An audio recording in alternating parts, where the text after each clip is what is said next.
Washington, D.C., Tigrayan researcher and activist Meaza Gidey. Thank you for being with us. Thank you so much for the opportunity.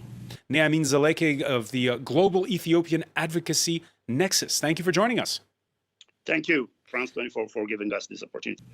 In Ethiopia, there is conflict in Tigray. The government is trying its best to stabilize and rehabilitate Tigray. And there are ethnically related conflicts in various parts of the country due to 27 years of an ethnic federal system and a very toxic narrative that pits one ethnic group against the other. Meaza Gidey, your thoughts on where Ethiopia stands now and where Tigray stands now? Yeah, thank you so much. Ethiopia, for all technical and practical purposes, is a failed state right now. We're talking about a region that is ultimately confined to Addis Ababa without any legitimacy, capacity, or authority to govern the entire country. There is an active state-sponsored genocide happening upon the people of Tigray in Ethiopia. What's happening in Tigray is not just a conflict. It is an active state-sponsored genocide whereby the Ethiopian government and foreign forces, particularly the Eritrean government, and also internal militia forces from Amhara region are actively massacring innocent Tigrayans in the dark. So this is what's happening in Ethiopia. People like Mr. Zaleke have been preaching for the extermination of the people of Tigray for over 10 years now. So they have been calling for that. And the revenge comes from that narrative, a narrative that says Tigrayans have wanted to be, the chosen people in Ethiopia. We have never That's a strong charge. That's not what happened. Calling for extermination, that's a strong charge. This is serious. It is, and it's something I can. If I may finish, it's something I can back with an evidence. Mr. Zaleke. One at a time. First, Meaza. No, Mr. Zaleke. Yeah. Okay, thank you so much. If I may just finish, it's not just an accusation, it's something that we can back with an evidence. Mr. Zaleke was the head of a TV station in 2016 that clearly called for the extermination of the people of Tigray. They said the people of Tigray are only 5% of the population and it doesn't take that much to exterminate all of them. This is what they said, it's on record. We can provide you with the evidence and you can see it for yourself. So we're not just making accusations, we're actually stating facts. Fact is that Mr. Zaleke, the TV station that he was heading called ISAT, has been propagating for the past 10 plus years. The things we're saying are not things that transpired in November 4th, but these are things that people like Mr. Zaleke have been working for over 10 years now. Nermin Zaleke? Yes. Meaza, she knows deep down, heard that she's telling lies, gross misrepresentation of our positions.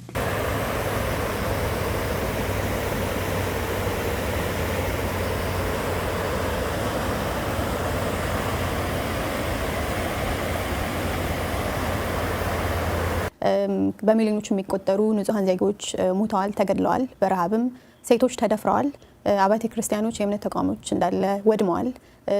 ትግራይ ላለፉት 30 እና ከዛ በላይ ዓመታት ኢትዮጵያ ውስጥ በነበረው አንጻራዊ የሆነ ሰላም ጊዜ ውስጥ የትግራይ ሕዝብ ሰርቶ ለፍቶ ያከማቸው ሀብት እንዳለ ወድመዋል ማለት ነው። ይሄንን በታሪክ ብቻ ሳይሆን እንዳልኩት ኑረን ስላየነው ጦርነት ምን ያህል አስከፊ እና መጥፎ እንደሆነ እናውቃለን። ለዛም ነው ከመጀመሪያው ጀምሮ ያሉት የፖለቲካ ልዩነቶች በመወያየት ብቻ እንዲፈቱ በጦር መሳሪያ የሚፈታ ነገር እንደሌለ ሁላችንም አካዳሚሻኖች የማህበረሰቡ አካላቶች በሙሉ ሲናገሩ ነበር። እሱ ሳይሆን ቀርቶ ወደ ጦርነት ተገባና ህዝባችን አለቀ። ስለዚህ አስከፊ እንደሆነ እናውቀዋለን፣ ኑሮንበታል፣ ሰላም እንዲመጣ እንፈልጋለን። አሁን የተፈረመው ስምምነት የሚባለው ያው እንግዲህ በተለያዩ ሰዎች የተለያየ አመለካከት ሊኖር ይችላል። እኔ በግሌ ስምምነቱ ወደ ጦርነት እንድንገባ ያስገደዱን ነገሮች ኮሌክቲቭሊ የኢትዮጵያ ማህበረሰብ ሁሉንም ያሉትን ጥያቄዎች በደንብ የሚመልስ ስላልሆነ ለጊዜው ትንሽ ፋታ ቢገኝም ተመልሰን ወደ ነበርንበት እልቂት እንዳንገባ ህብረተሰቡ እንዳይጨፈጨፍ ስፔሻሊ ደግሞ ማይኖሪቲ ግሩፖች ተመልሰው ወደ ነበርንበት 2 ዓመት አስከፊ ጊዜ እንዳይገቡ እንሰጋለን፣ እንፈራለን። ምክንያቱም ሰላም ተብሎ እየተዘመረ ነው፣ ግን የውነት ጥያቄዎች አልተመለሱም አሁንም ማለት ነው። የስምምነቱ አፈጻጸም ዘላቂነቱን ስንመለከት ብዙ ነገር ውስጥ ሊወስደን የሚችል ነገር ነው፣ ስለ ዘላቂነት የምናወራ ከሆነ ማለት ነው። ምክንያቱም ዘላቂ ሰላም ማምጣት እንደዚሁ ፊርማ ስለተፈረመ ዶክመንት ስለተቀያየሩ ስለተጨባበጡ ብቻ የሚመጣ ጉዳይ አይደለም። እኛ ራሳችን ስንነጋገር ስንወያይ እቺ ሀገር እያለፈችበት ያለውን ሁኔታ እውቅና ሰጥተን ተነጋግረን መነሳት ነው ያለብን። ያንን ነገር እውቅና የሚሰጥ ስምምነት ከሆነ ስለ ዘላቂ ሰላም ማውራት ይቻላል። ለምሳሌ አሁን ባለፉት 2 ዓመታት ውስጥ ትግራይ ላይ የተፈጸመው ጦርነት የሚባል ነገር ነው። በርግጥ ጦርነት ብለን የምንገልጸው ነገር ነው ወይ? እንደኔ ጦርነት የሚባል ነገር ሳይሆን የዘር ፍጅት ተብሎ ሊገለጽ የሚችል ነገር ነው። ከብሔራችሁ በዘለለ ማየት ትችላላችሁ የሚለው ይመስለኛል ጥያቄው። እሱን በማየት ኢትዮጵያ ሰላም እንዲኖራት ምን መደረግ አለበት የሚለው አይ ቲንክ ፋንዳሜንታሊ ይሄ ጥያቄ ችግር አለበት። ምክንያቱ ብሔር መጥፎ ነገር አይደለም።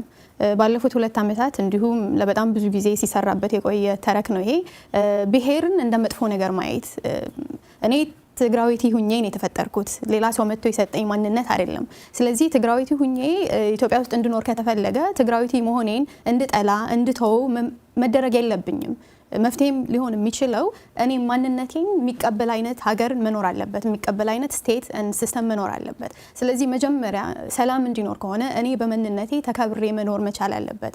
እኔም እንዲሁ ሌሎች ብሔረሰቦችን ማክበር ይኖርብኛል ማለት ነው። ስለዚህ ሰላም እንዲመጣ ከሆነ መጀመሪያውኑ የሰዎችን በተፈጥሮ ይዘነው የመጣው ማንነታችን መከበር መቀበል መቻል አለበት ስቴቱ ማለት ነው።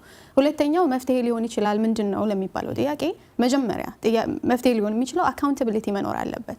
አካውንታቢሊቲ ከመምጣቱ በፊት ግን የተሰሩ ግፎች፣ የተፈጸሙ በደሎች፣ የህግ ጥሰቶችን አክኖሌጅ ማድረግ አለብን።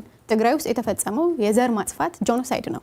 እሱን አክኖሌጅ ካላደረገን እሱን ካልተቀበልን እሱን ወደ ኋላ ትተን እንደው ያለፈውን ነገር ዝም ብለን ሸፋፍነ ነው እንለፍ ከተባለ ዘላቃዊነት ያለው መፍትሄ አይመጣም። ሁለተኛው ነጥብ መጨመር ፈልጋለሁ ቢካዝ ይሄኛው በጣም የሚያስፈልግ ስለሆነ ነው።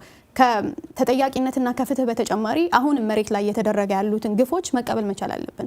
ዌስተርን ትግራይ ላይ እስካሁን ድረስ ሲፈጽሙት የነበሩት ግፎችን እየፈጸሙ ነው ያሉት። ህዝብ እየገደሉ ነው፣ ሴቶችን እየደፈሩ ነው፣ ንብረት እያወደሙ ነው። የአማራ ስፔሻል ፎርስም አሁንም ትግራይ ውስጥ ነው ያለው። ስለዚህ እነዚህ አካሎች የማይመለከታቸው ቦታ ውስጥ ገብተው ሲሰሩት የነበሩትን ወንጀሎች ካላቆሙና ካልወጡ መፍትሄ ሊገኝ አይችልም ማለት ነው። ከዛ እና ሁላችንም የሞትን ስለሆነ ምክንያቱም የትም አይወስደንም። እገሌ ብቻ ነው የሞተ ብለን ያንድን ቡድን መሞት ብቻ የምናስተጋባ ከሆነ መፍትሄ ልናመጣ አንችልም ነው። ትግራይ ሴቶች ላይ ለሚደረገው በደል በኢህአዴግ ጊዜ በነበረ ጊዜ ላደረግሽውን ነገር አሁን ወደፊት የመቀጠል ሀሳብ አለሽ ወይ? ምክንያቱም አንዳንድ ጊዜ ሰላም እስኪሰፍን ድረስ ብቻ መጠበቅ የለብንም እስከ መጨረሻው። ምክንያቱም ሴቶች መጎዳዳቸውን አያቆሙም በየቦታው አለና ከሂዩማኒቲ በፖለቲከኛ አይን ሳይሆን በሂዩማኒቲ አይን ሳይሽ ደግሞ አዩ ዊሊንግ አሁን ይሄኛውን የምታረጊውን ተግባር ከሌላ ከአማራ ከአፋር ከኦሮሞ እህቶችሽ ጋር አብረሽ መስራት ትችያለሽ ወይ እንደዚህ አይነቱን ነገር? እሺ አመሰግናለሁ። እንደ አጋጣሚ ሆኖ አላወቅሽውም ይሆናል እንጂ የሆነም ብቻ ሳይሆን ሲቄ ስኮላርስ የሚባል ሌሎች ሴቶችን ማውቃት ላይ የሚሰራ ድርጅትም መስርተን ነበር። አዲስ አበባ ዩኒቨርሲቲ ውስጥ ለሚኖሩ ኢኮኖሚክሊ ዲስአድቫንቴጅ ለሆኑ ሴቶችን በትምህርት እነሱን ለማውቃት ብለን ከሌሎች ጓደኞች ጋር ሆነን የመሰረትነው ነገር አለ። አለመታደል ሆኖ ይህ ልክ የትግራይ ጄኖሳይድ ሲጀምር አብራቸው ሰራ የነበሩ ፌሚኒስቶች አብራቸው ሴቶችን ለማብቃት አብረን ስንሰራ የነበሩ ሴቶች የትግራይ ሴቶች ላይ ነው የዘመቱት። ትግራይ ውስጥ አንድ ህፃን ልጅ ስትደፈር ኤቪደንስ አላችሁ ወይ እያሉ ነው ሲጠይቁን የነበረው። እንግዲህ ሲደፍሯት ቪዲዮ እየቀረጹ እንደነበር አይተናል ሁላችንም። ግን በሰዓቱ የኢትዮጵያ መንግስት ትግራይን ኮምፕሊትሊ ከኮሙኒኬሽን አውት ስላደረጋት እሱን ኤቪደንስ ማቅረብ አንችልም። ስለዚህ ለሴቶች መብት ያለኝ አቋም እስከ አሁን አይደለም ከድሮ ጀምሮም ሴት የትም ዓለም ውስጥ ትኖር ሳብጀክት ስለምትደረግ እነሱን ኢምፓወር ለማድረግ ሲሰራ ቆይቻለሁ። አሁንም ማይ ፌሚኒዝም ኢዝ ኖት ዲፔንደንት ኦን ማይ አይደንቲቲ ብቻ አይደለም፣ ለሴቶች ሁሌ መቆማለሁ። ግን ይሄ ማለት ትግራይ ውስጥ ያለችውን ሴት ትግሬ ስለሆነች ሴት ስለሆነች ብቻ ሳይሆን ትግራዊት ስለሆነችም ጭምር በደል እሷ ላይ ስለደረሰ እንድጠፋ ማህፀኗ ደግሞ ሰው እንዳይወልድ ዘሯ እንዳይቀጥል ስለተደረገ እሷ ላይ ስለሚደርስ ስቃይና በደል ግን ጮኬ እናገራለሁ። ካሁን በኋላም እሰራለሁ፣ አሁንም እየሰራው ነው ማለት ነው።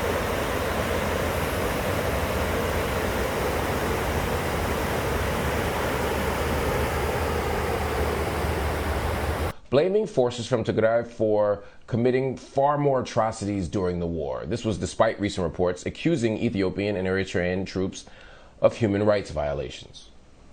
But these whole atrocities and human rights violations and what have you, I am not here to say nothing happened, but there was more atrocities and violations taking place by TPLF itself against the very people she claims to represent inside the Tigray region. So there is a lot. Man, my brother, that is a highly contested claim.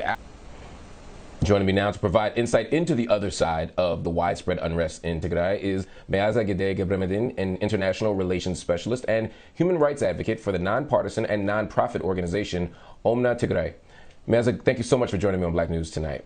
Well, first of all, what do you make of Yuri's take, suggesting that No, my pleasure. What do you make of his takes that suggested that Tigrayan rebels have committed more atrocities and human rights violations toward the people of the region? First of all, they're not rebels. They're like political representatives of the Tigray people. They have been elected by the Tigrayan population.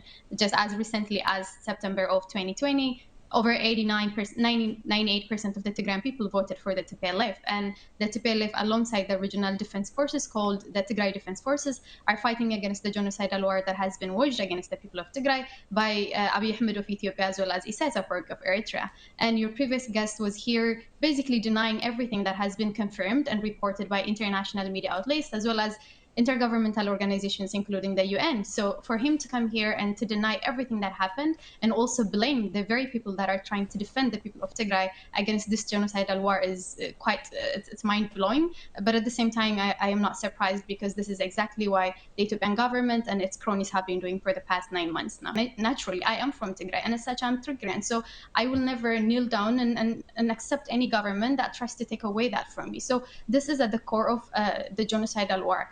Unfortunately, these are political differences that could have been resolved through dialogue and inclusive one, but the Ethiopian government ought to wage a genocidal war alongside foreign countries, including Eritrea.